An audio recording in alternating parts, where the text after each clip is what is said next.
Hey, ¿cómo están? Bienvenidos al canal. Bienvenidos a un video más. El día de hoy con lentes porque tengo que leer el guión que me hizo la inteligencia artificial para este video. La Sony ZV-E10 con el lente Sigma 56mm 1.4. Así que vamos a empezar. La Sony ZV-E10 es, como ustedes saben, la cámara para creadores de contenido con un precio de contenido muy bueno, muy interesante. $700 por ahí ronda la cámara, obviamente sin lente, con pantalla abatible, con seguimiento al ojo constante como me está siguiendo en este momento, con un sensor de 24 megapíxeles, obviamente de APS-C, y que tiene unas gran características en su cuerpo, y que tiene 4K, y que todo el mundo le dice que es la mejor, aunque para mí no es tan buena. Deja aquí abajo en los comentarios si quieres saber las cosas que odio de esta ZV-E10. Sin embargo, el Sigma 56mm 1.4, que ya es un lente que se ha presentado hace mucho tiempito, tiene una apertura máxima de 1.4, lo cual significa que vas a tener esas fotos con un bokeh hermoso, desenfocado, un fondo espectacular, ¿no? También tiene un diseño compacto, ligero, liviano, lo cual lo hace fácil de llevar a todos lados, de transportarlo. Pero asimismo, como yo digo, el objetivo hay que darle un mantenimiento generalmente porque se vuelve, esas líneas, ese caucho se vuelve blanco horrible. Yo lo detesto, la verdad. Bueno, eso lo digo yo, no lo dice la inteligencia artificial. Es el objetivo ideal para retratos, fotografía callejera y cualquier situación donde tú quieras ponerle un bokeh. Muy bien. ¿Cómo funciona entonces la Sony ZV-E10 con el Sigma 56mm 1.4?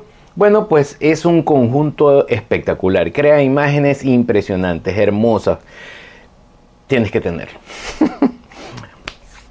La combinación de la cámara y el objetivo permite capturar imágenes con una profundidad de campo muy estrecha, lo que significa que el sujeto va a estar muy bien enfocado y el fondo va a estar muy desenfocado con ese bokeh que nos encanta a todos, ¿no? La cámara pues obviamente tiene un buen rendimiento, tiene ráfaga de 11 FPS sin duda alguna, funciona muy bien el enfoque al ojo con este objetivo.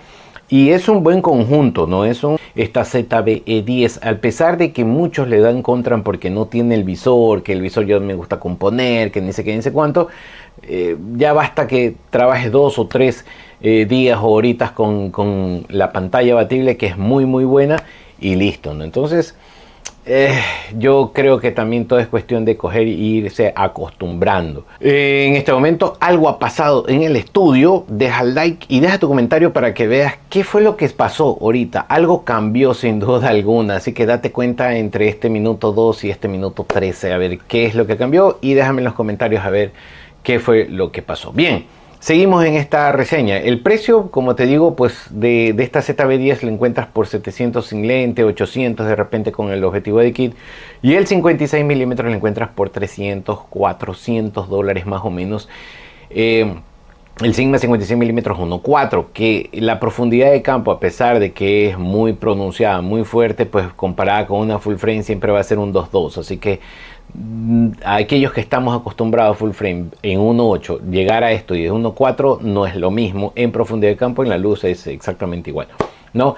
Eso te podría chocar, pero si vienes en full frame, si eres una persona que está empezando en los retratos, este combo es muy bueno porque no vas a perder ninguna foto debido al motor de enfoque y los puntos de enfoque y que tiene la Sony ZV-E10. Es excelente. Incluso yo he visto, y esto lo he visto en algunas productoras, que utilizan este 56mm en una A7 III y en una A7S III.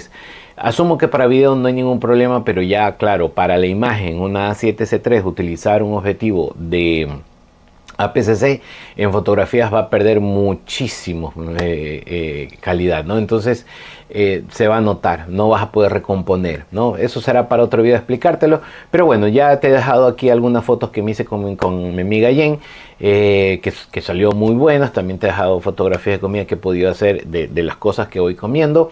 Y nada, espero que te haya gustado, te haya servido y que sobre todo me dejes tu like, tu suscripción y que compres en Amazon. Son líneas de afiliados que van a ayudar muchísimo al canal. No tengo nada más que decir para esta combinación. Es muy ganadora, es muy buena si te quieres dedicar a los retratos, si te quieres dedicar a la fotografía de tu novia o tu esposo o tu esposa, o de hobby, o para la fotografía de calle, como dijo la inteligencia artificial. Es un buen objetivo. Nos vemos en la próxima. Chao.